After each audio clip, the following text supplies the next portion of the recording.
Haleluya, puji nama Tuhan. Kembali lagi dalam Renungan 79. Pada hari ini kita tiba dalam Kejadian pasal yang ke-30. Dalam Kejadian pasal ke-30 ini diceritakan tentang Rahel yang rindu memiliki seorang anak. Tetapi pada waktu itu Rahel belum dikehendaki Tuhan untuk memiliki seorang anak. Dan kalau kita baca dalam pasal yang 30 atau yang ke-1 dikatakan, ketika dilihat Rahel bahwa ia tidak melahirkan anak bagi Yakub, cemburulah ia kepada kakaknya, lalu berkata kepada Yakub, "Berikanlah kepadaku anak, kalau tidak aku akan mati."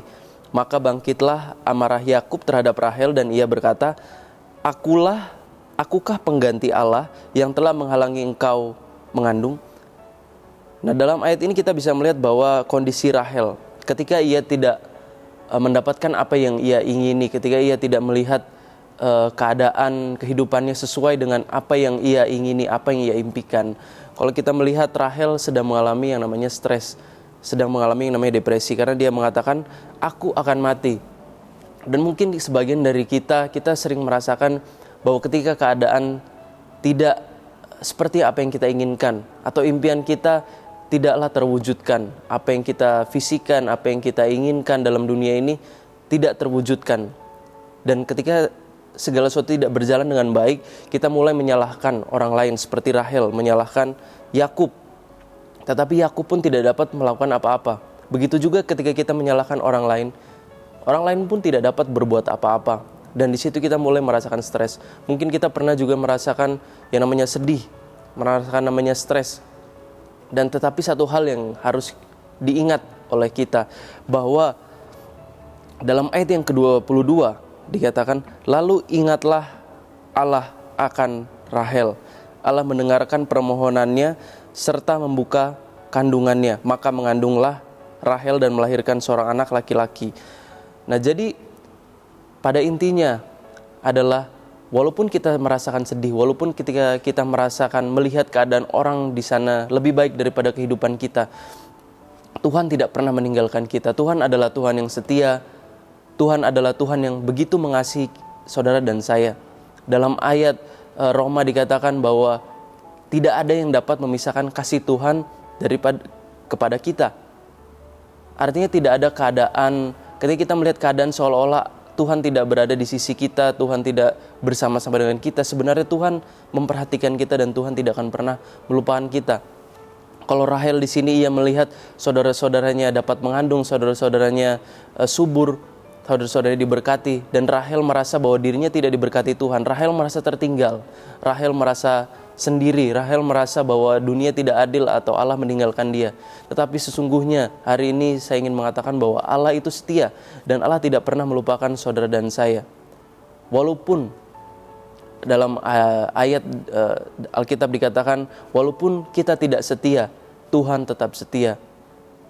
Hari ini saya tidak ingin mengatakan bahwa jangan menyalahkan orang lain atau bersyukur kepada Tuhan, tetapi apapun keadaan kita, yang ingin saya katakan hari ini adalah Tuhan memperdulikan keadaan saudara dan saya, dan Tuhan melihat dari atas, dan Tuhan menunggu waktu yang tepat untuk menyatakan mujizat dalam kehidupan saudara dan saya. Yang harus kita lakukan adalah kita menunggu mujizat Tuhan terjadi dalam kehidupan kita.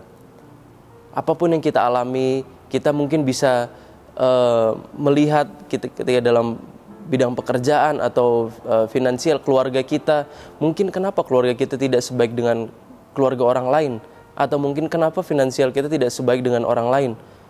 Mengapa kita harus bekerja keras sementara orang lain dapat bersantai-santai menikmati hidup ini? Dan di situ kita merasakan bahwa Tuhan tidak hadir bersama-sama kita. Tetapi dalam cerita ini Tuhan berkata, "Ingatlah Allah akan Rahel." Tuhan mengingat saudara dan saya, dan Tuhan akan mengubahkan itu menjadi sesuatu yang lebih baik. Tuhan akan mengubahkan segala sesuatunya yang telah kita alami, entah itu kesedihan, tantangan, dan Tuhan akan mengubahkannya menjadi sesuatu yang indah pada waktunya. Dan itu mungkin akan menunggu, itu akan butuh waktu, dan kita harus bersabar. Dan mungkin kalau Tuhan mengizinkan tantangan bagi kehidupan kita, itu mungkin adalah suatu kesempatan bagi kita untuk melihat mujizat Tuhan. Kesempatan bagi kita untuk merasakan kebaikan Tuhan dalam kehidupan kita. Bagi kita yang belum pernah merasakan kebaikan Tuhan, ada saatnya nanti kita akan merasakan kebaikan Tuhan. Ada saatnya kita akan merasakan kasih Tuhan yang luar biasa dalam kehidupan kita. Karena Tuhan itu Allah yang tidak berubah. Dari awal sampai akhir, Ia tidak berubah. Artinya Allah dalam perjanjian lama sampai Allah dalam perjanjian baru sampai Allah di zaman sekarang, itu tidak berubah sifatnya. Dan sifatnya adalah kasih. Allah itu adalah kasih. Dan Allah itu adalah setia. Dia selalu melihat, Dia selalu memperdulikan, Dia selalu menopang kita, Dia akan selalu memberikan kita kekuatan. Allah tidak berubah. Melalui Tuhan Yesus Kristus yang lahir di dunia ini, Tuhan Yesus pun pernah merasakan penderitaan yang sama. Tuhan Yesus pernah merasakan yang namanya ditinggalkan. Tetapi Allah tidak meninggalkan Yesus.